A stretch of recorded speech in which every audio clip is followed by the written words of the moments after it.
Hello everyone. हम class 10th का chapter number 7th heredity उसको सॉल्व करेंगे। आज उसको पढ़ेंगे वन शॉट में। तो हम हेरिडिटी से शुरू कर रहे हैं कि what is the meaning of heredity. Introduction अगर हम देखते हैं, इंट्रोडक्शन के बेसिस पर हम क्या बोलेंगे, all living organism give rise to new individual offspring by a process of reproduction. कि रिप्रोडक्शन से जो भी सारे लिविंग ऑर्गेनिज्म हैं वो अपने जैसे ही संतानें उत्पन्न करते हैं, ऑफ स्प्रिंग इंडिविजुअल उत्पन्न करते हैं। ठीक है।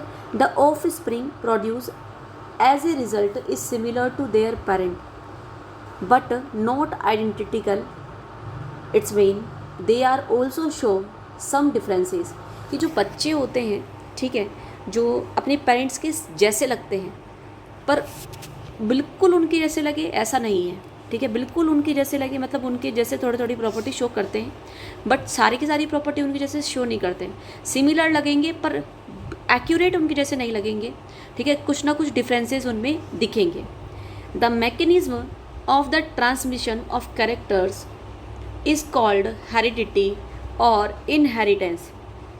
इस मैकेनिज्म को जिसमें कैरेक्टर माँ बाप से बच्चों में जाए, इसको हम क्या बोलते हैं, हेरिडिटी या इनहेरिटेंस बोलते हैं। While the differences seen among individual is called variation. जबकि जो बच्चों में जो भी डिफरेंसेस दिखते हैं उसे हम क्या बोलेंगे, वेरिएशन बोलेंगे। Accumulation of variation during reproduction. देखिए कि कैसे एक्यूमुलेशन होता है। जैसे मान लीजिए मैंने एक घड़े में एक दिन 1 रुपये का सिक्का डाला। ऐसे करते करते मैंने 365 डेज तक उस घड़े में सिक्का डालती रही। तो आपने जब देखा, देखो माइनर चेंजेस, अगर मैं पर डे के हिसाब से देखूंगी तो हमारे पास में मैंने 1-1 रुपये ही डाला। पर अगर मैं लॉन्ग टर्म, अगर आप मान लो मेरे को पहले दिन देखते हो और डायरेक्टली मेरे को 365 डेज़ के बाद में देखते हो तो वो घड़ा आपको बहुत ज़्यादा भरा हुआ मिलेगा। ठीक है, तो मैंने क्या बोला, थोड़े थोड़े वेरिएशंस होते जाते हैं और एक बहुत लंबे टाइम ड्यूरेशन के बाद में वो एक बहुत बड़े चेंज में आपको दिखाई देते हैं। उसे ही हम क्या बोलते हैं, इवोल्यूशन बोलते हैं। The differences in the characters और traits among the parents and their offspring, the offspring or the individual of the same species is called as a variation। तो हम क्या बोल रहे हैं, वेरिएशन किसे बोल रहे हैं हम, कि हमारे पास में जो भी कैरेक्टर्स हैं जो माता पिता से बच्चों में आते हैं वो एक जैसे ना करके थोड़े थोड़े से डिफरेंसेस आ जाएं। ठीक है, तो उन डिफरेंसेस को ही हम क्या बोलते हैं, वेरिएशन बोलते हैं। Some amount of variation is produce during asexual reproduction. देखो हम रिप्रोडक्शन 2 तरीके का पढ़ेंगे आगे चल करके। देखो जो वेरिएशन आते हैं वो एसेक्सुअल में, जिसमें माँ बाप केवल एक ही होता है, एक ही या तो माँ हो या पापा हो। ठीक है, while the number of successful variation are maximized by the process of sexual. अब जिसमें आपके मम्मी पापा होते हो, ठीक है, 2 पेरेंट इन्वॉल्व होते हो उसे हम बोलते हैं सेक्सुअल। जिसमें 1 पेरेंट इन्वॉल्व होते हो जिसे हम क्या बोलते हैं, एसेक्सुअल बोलते हैं। ठीक है, तो जो सेक्सुअल होता है उसमें वेरिएशंस अच्छे खासे आते हैं, मैक्सिमम दिखाई देते हैं, और जो एसेक्सुअल होता है उसमें जो हमारे पास में वेरिएशन होते हैं वो क्या दिखाई देते हैं, लार्ज। इंपॉर्टेंस ऑफ वेरिएशन की अगर हम बात करते हैं तो इंपॉर्टेंस क्या है हमारे पास में, depending on the nature of variation different individual of A species can have different advantage. कि डिफरेंट स्पीशीज़ वेरिएशंस रख करके डिफरेंट एडवांटेज उनको मिलते हैं। एग्जाम्पल जैसे बैक्टीरिया है, ठीक है, अगर उसमें जैसे ही वेरिएशन आते हैं तो जो वो क्या कर पाती है, हीट वेव से सर्वाइव कर पाती है। उसके पहले वाले जो उसके मम्मी पापा थे या पेरेंट्स थे वो सर्वाइव नहीं कर पा रहे थे, पर जैसे उसमें वेरिएशन आया तो वो अब सर्वाइव कर पा रही है। Withstand heat will survive better in heat wave. Next है, main advantage of variation to a species is that it increase the chances of its survival in changing environment. कि अब क्या है कि जो एनवायरनमेंट है हमारे पास में एक जैसा तो बना हुआ रहता नहीं है। ठीक है, जैसी हमारी करतूतें हैं, एनवायरनमेंट हमारी एक जैसा बना नहीं रहेगा, तो जो एनवायरनमेंट में चेंज होगा तो उसके अडप्शन के लिए वेरिएशन आना बहुत ज़रूरी है, तभी तो जो स्पीशीज़ है उसका एग्जिस्टेंस रह पाएगा। तो हम सिंपल मीनिंग में बोले तो क्या बोल सकते हैं, इंपॉर्टेंस ऑफ वेरिएशन के बेसिस पर भैया कि किसी भी स्पीशीज़ को अपना एग्जिस्टेंस बनाए रखना है तो उसमें वेरिएशन आने बहुत ज़रूरी है। अब हेरिडिटी के बारे में पढ़ रहे हैं। What is the meaning of heredity, the transmission of characters from parents two of spring is called heredity. कि बच्चे के पास माँ बाप के गुण आना, ठीक है, उसे ही हम क्या बोलेंगे, हेरिडिटी बोलेंगे। अब देखो 2 तरीके के ट्रेड्स, मैंने क्या बोला, ट्रेड्स बोल सकते हो, कैरेक्टर्स बोल सकते हो। 2 तरीके के होते हैं आपके पास में ट्रेड्स। एक तो आपके माँ बाप से आए जो, और एक आप जो लाइफ टाइम में अचीव करते हो, जैसे साइकिल चलाना हो गया, लैंग्वेज सीखना हो गया, ठीक है, ये सब क्या है, एक्वायर्ड ट्रेड्स हैं। देखिए, traits that are received from parents are called inherited traits, जो मम्मी पापा से प्राप्त होते हो। और एक्वायर्ड में क्या बोलेंगे, traits that are obtain during life time are called acquired traits, जो आप अपनी लाइफ में अचीव करते हो। These can be passed on the next generation, ये आपके एक जनरेशन से दूसरे जनरेशन में जाते हैं, जबकि ये आपके एक जनरेशन से दूसरे जनरेशन में नहीं जाते हैं। यहाँ पर थोड़ा थोड़ा डीएनए में चेंज दिखाई देता है यहाँ पर, क्योंकि आप एक्वायर्ड कर रहे हो उसको, तो डीएनए का कोई रोल ही नहीं है, तो no change in DNA. Inherited traits lead to evolution, ये एक टाइम पर इवोल्यूशन बताता है, जबकि ये आपकी लाइफ में ही अचीव करते हो, तो इसमें कोई इवोल्यूशन की बात नहीं होती है। जैसे नो शेप हो गया, हेयर कलर हो गया, ये आपके माँ बाप से आते हैं। जबकि learning a new language, playing tennis या लर्निंग ए साइकिल, ठीक है, तो ये आपके पास में किस में आ जाएंगे, एक्वायर्ड ट्रेड्स में। अब rules of inheritance of traits, देखो सबसे पहले हम ग्रीगोर मेंडल की बात करते हैं, तो इसे हम क्या बोलते हैं, फादर ऑफ जेनेटिक्स। ये एक पादरी के बेटे थे और इन्होंने ना जो किस पर स्टडी करी थी, मटर के प्लांट पर, जिसे हम क्या बोलते हैं, पीजम सटाइवम बोलते हैं, scientific name, very very important, ठीक है। इन्होंने बहुत सारी स्टडी करी, सिस्टमेटिक स्टडी करी थी कि कैसे हमारे जो ट्रेड्स है एक पीढ़ी से दूसरी पीढ़ी तक जाते हैं या एक जनरेशन से दूसरी जनरेशन तक जाते हैं। पी प्लांट का लेने का इनका बहुत बड़ा रीज़न ये था कि पी प्लांट में बहुत सारे कैरेक्टरिस्टिक्स अलग अलग होते हैं, जैसे टोल हो गया, शॉर्ट हो गया, राउंड, रिंकल, येलो, ग्रीन, ठीक है। उसका सीड का कलर की बात कर ली, उसके सीड की शेप की बात कर ली, प्लांट के साइज़ की बात कर ली, प्लांट के हाइट की बात कर ली। तो पीजम सटाइवम और उसका जो लाइफ है वो भी बहुत क्या था, शॉर्ट था। Importance of term, important terms के बारे में बात करेंगे, तो देखिए फैक्टर जीन के बेसिस पर अगर मैं बात करूं तो देखो, it is A segment of DNA that determines a particular character. ये एक सेगमेंट ऑफ डीएनए होता है, डीएनए का एक सेगमेंट होता है जिसे हम क्या बोलते हैं, जीन बोलते हैं, ध्यान रखिएगा। इसे हम ना लेटर्स से रिप्रेजेंट करते हैं। कैपिटल लेटर्स होते हैं वो डोमिनेंट, मतलब आपके पास में उसकी ही उसकी चलेगी, और जो स्मॉल लेटर्स में अगर आप रिप्रेजेंट करते हो तो उसे बोलते हैं हम रिसेसिव। जैसे मैंने बोला कैपिटल टी, तो ये प्लांट कैसा बनेगा, टॉल बनेगा, ठीक है। मैंने बोला कैपिटल टी स्मॉल टी, तो ये अब भी ये प्लांट क्योंकि डोमिनेंट नेचर का आ रहा है, तो ये क्या बोलेंगे हम, टॉल बनेगा। अब मैंने बोला स्मॉल टी, अब ये प्लांट कैसा बनेगा, ये कैसा बनेगा, शॉर्ट प्लांट बनेगा। कैसा बनेगा, शॉर्ट, कैसा बनेगा, ये शॉर्ट प्लांट बनेगा आपके पास। देखिए अल्टरनेट फॉर्म्स, अब हम बात कर रहे हैं किसकी, एलिलीज की। Alternate form of gene, example plant height, जैसे टॉल एंड शॉर्ट, कि मतलब जो इनके अल्टरनेट फॉर्म होते हैं उन्हें ही हम क्या बोलते हैं, उनकी एलिलीज बोलते हैं। जैसे राउंड एंड रिंकल्ड, ठीक है, जैसे हम येलो एंड ग्रीन, जैसे टॉल एंड शॉर्ट, ये सब किसके बेसिस पर बात कर रहे हैं, एलिलीज के बेसिस पर हम बात कर रहे हैं। नेक्स्ट है डोमिनेंट एलिली, मैंने आपको बता दिया कि अगर डोमिनेंट एलिली आता है, ठीक है, तो रिसेसिव का कोई मतलब नहीं है। अगर रिसेसिव आ भी रहा हो तो उसके जो कैरेक्टर है वो शो नहीं होंगे, उसे ही हम क्या बोलेंगे, डोमिनेंट एलिली। और उसको हम हमेशा कैपिटल लेटर से डिनोट करेंगे, जैसे फॉर एग्जांपल टॉलनेस के लिए हम क्या बोलेंगे, कैपिटल टी। रिसेसिव एलिली अगर डोमिनेंट नहीं आ रहा है, अगर केवल अकेला अकेला रिसेसिव आ रहा है, तब उसके कैरेक्टर शो होंगे, ठीक है। अगर गलती से डोमिनेंट आ गया तो उसके कैरेक्टर शो नहीं होंगे। A recessive allele is able to express itself only in the absence of dominant allele, example allele of shortness, for shortness। Genotype क्या, कि जो जेनेटिक कंपोजिशन को दिखाए उसे हम क्या बोलेंगे, जीनोटाइप। जैसे capital T, small T, small capital T, small T के बारे में हमने बात की। जिसमें केवल जीन्स के बारे में हम बात करें। फिनोटाइप क्या, जब उसमें हम कैरेक्टर्स के बारे में बात करें जो दिखती हो, फिनोटाइप जो दिखती हो, physical characteristics. It is the characteristics which is visible in an organism. Example क्या हो जाएगा, tall and short plant height, okay.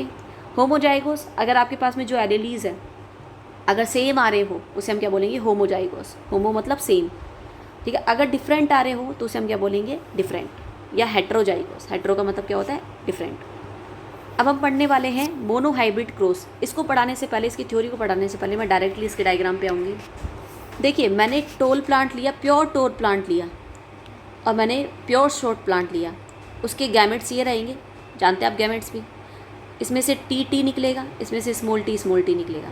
जैसे इसमें क्रॉस मैं करवाऊँगी तो इसमें कैपिटल टी ये इससे गया, फिर इसमें वापस करवाऊँगी इस वाले के लिए ये इससे गया, फिर इसके लिए कराऊँगी तो ये इससे गया, ये इसके लिए ये इससे। अगर आपको ये समझ में नहीं आया तो आप इस तरीके से भी इसको बना सकते हो, कैपिटल टी, स्मॉल टी। यहाँ पर क्या आ जाएगा, capital T, small T, capital T, small T, capital T, small T, capital T, small T. Capital वाला होता है डोमिनेंट को आप लिखोगे पहले, स्मॉल वाला होता है रिसेसिव, उसे आप लिखोगे बाद में। तो अब जो जनरेशन बन करके आई, तो आप बताइए सारे सारे प्लांट कैसे रहेंगे? टॉल, क्योंकि उसमें क्या आ रहा है? डोमिनेंट आ रहा है। क्या आ रहा है? डोमिनेंट एलीली आपके पास में आ रहा है। सारे सारे प्लांट क्या रहेंगे? ओल। जीनोटाइप क्या हो जाएगा इसका? Capital T small T. और फिनोटाइप क्या हो जाएगा? सारे सारे प्लांट कैसे हैं?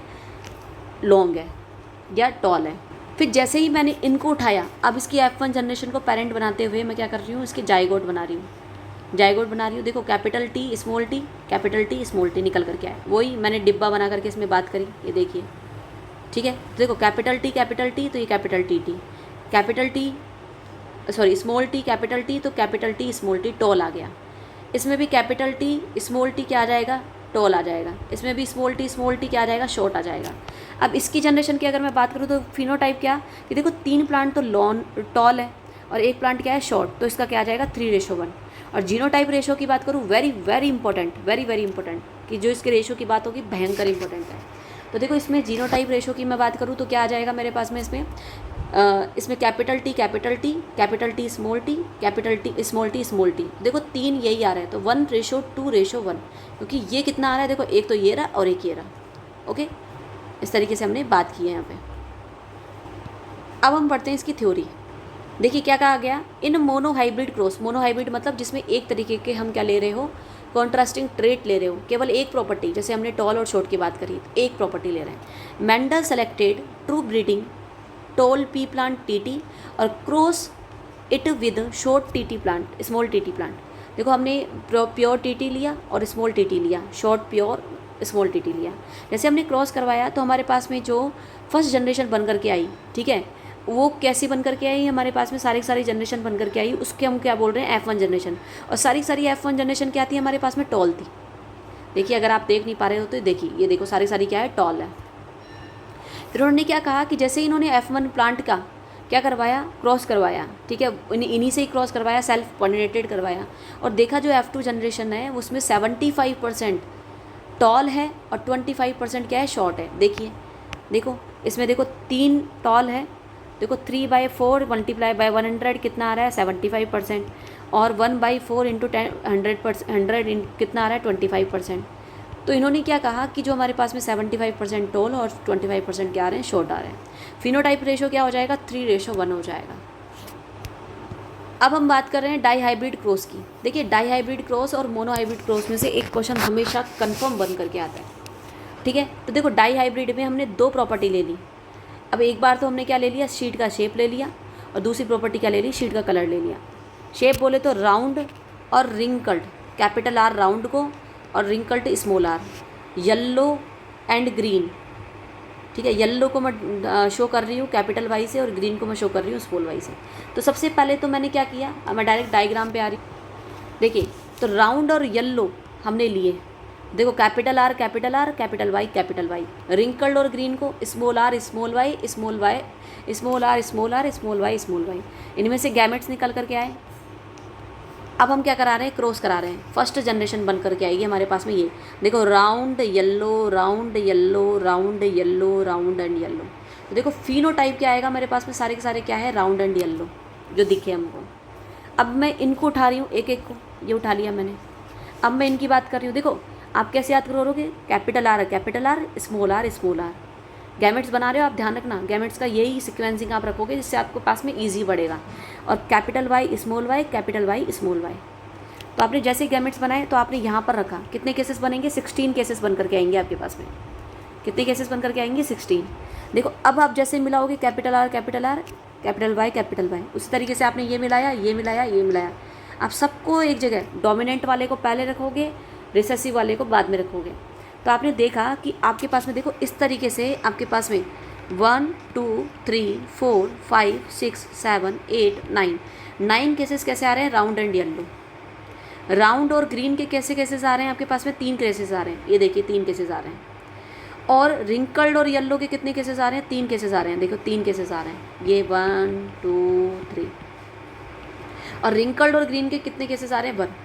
फिनोटाइप ध्यान रखना, इसमें जीनोटाइप नहीं निकल करके आएगा क्योंकि बहुत सारे जीनोटाइप बन सकते हैं, बहुत सारे, इसलिए हम क्या निकालेंगे इसमें? केवल और केवल केवल और केवल कितने टाइप निकालेंगे हम इसमें, केवल और केवल निकालेंगे फिनोटाइप निकालेंगे, जो कितना रेशो आ रहा है, वेरी वेरी इंपॉर्टेंट, 9:3:3:1।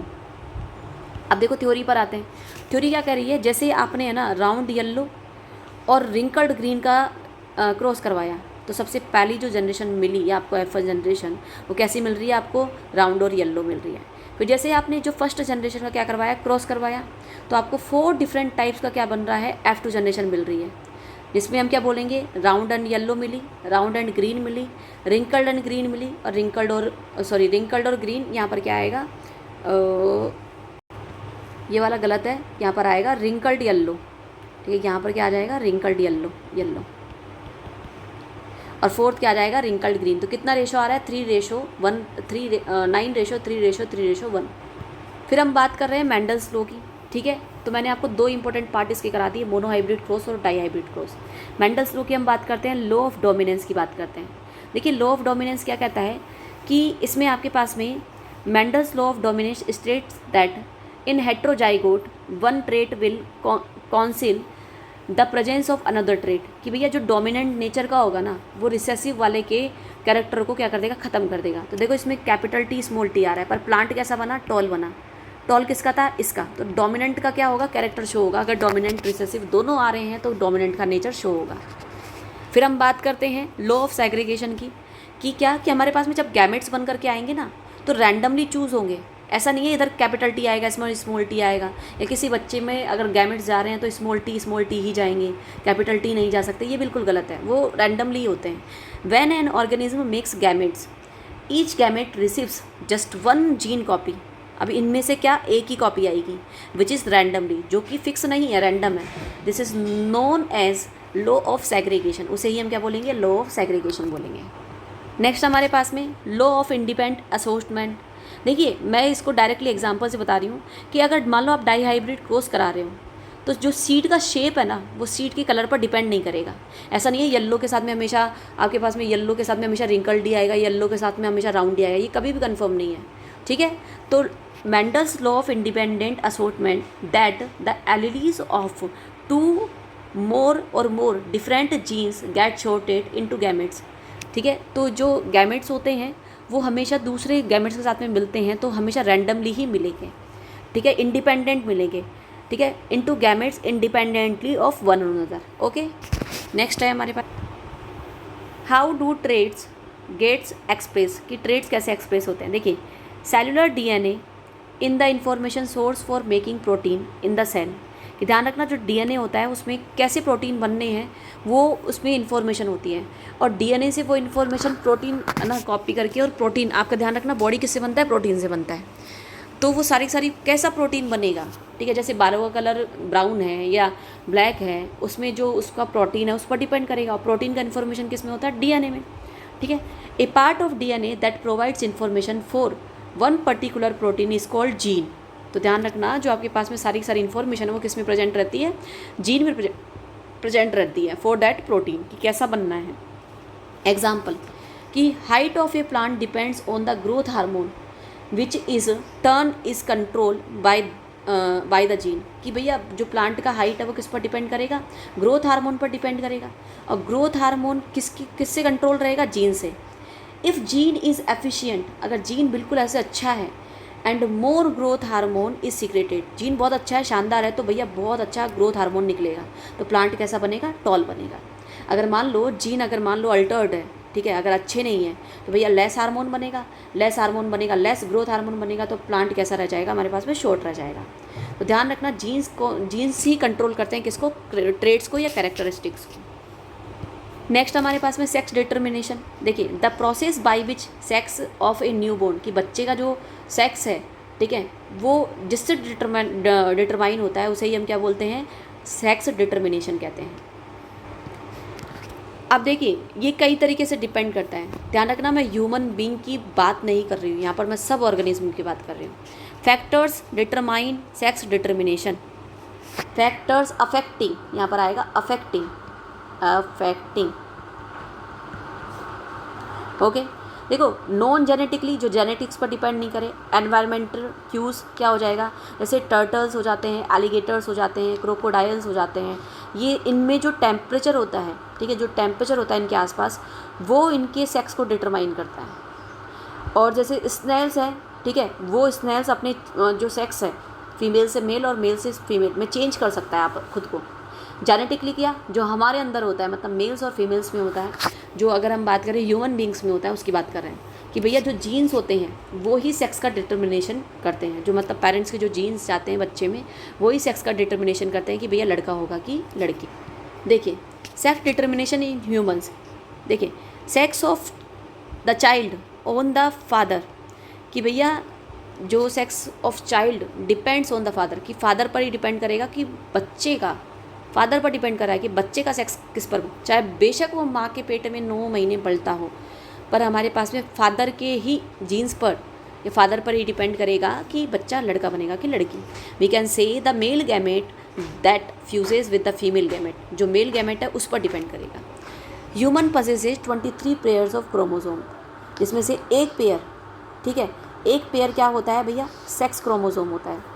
और फीमेल्स में कितना होता है, XX फीमेल्स में होता है जो कि परफेक्ट पेयर है, और XY क्या होता है, मिसमैच्ड पेयर। देखो X और Y दोनों आ रहे हैं, और इस Y की वजह से ही क्या होता है भैया, लड़का और लड़की की लड़का और लड़के का सेक्स डिटरमाइन होता है। जब जैसे ही फर्टिलाइज होते हैं, देखो गैमेट्स निकला, ये मेल्स में से निकल रहा है, ये मेल्स, ये फीमेल, ठीक है, फीमेल में एक जैसे, इसमें क्या हो गया, देखो ये आपके यहाँ पर एक और X लिख लेना आप, है ना। तो अगर मैं बात करूँ, देखो अगर X X से मिलता है तो देखो XX मिलेगा, और अगर X जैसे मिलता है Y से तो XY मिलेगा। हमारे पास में आप इसको ऐसे भी बना सकते हो, आप अगर आपको ये समझ में नहीं आ रहा हो तो आप इसको ऐसे भी बना सकते हो, ये मदर के हो गए और ये फादर के हो गए, तो XX, यहाँ पर XX, यहाँ पर XY, और यहाँ पर क्या बनेगा मेरे पास में, इधर से भी क्या बनेगा XY। देखो 50% चांसेस किसके हो गए, लड़की होने के, और 50% चांसेस किसके हो गए, लड़का होने के, ठीक है। अब देखिए इसमें क्या बोल रहा है, at the time of fertilization the egg fuses with the sperm resulting the formation of zygote. ध्यान रखना, जब भी स्पर्म एग से मिलेगा तो क्या बनता है, जाइगोट बनता है। ड्यूरिंग फर्टिलाइजेशन अगर एक्स स्पर्म के एक्स से मिलता है तो लड़की मिलेगी, और अगर एग जिसमें एक्स है अगर स्पर्म के वाई से मिलता है तो क्या बनेगा, लड़का बनेगा। तो इस तरीके से हमारे पास में 50-50% चांसेस रहते हैं किसके, मेल और फीमेल बनने के, लड़का और लड़की होने के। तो ध्यान रखना, मदर पर डिपेंड नहीं करता, फादर पर डिपेंड करता है। इस तरीके से हमारे चैप्टर कंप्लीट वन शॉट में होता है। If you like my video then like, share and subscribe. Thank you so much to all.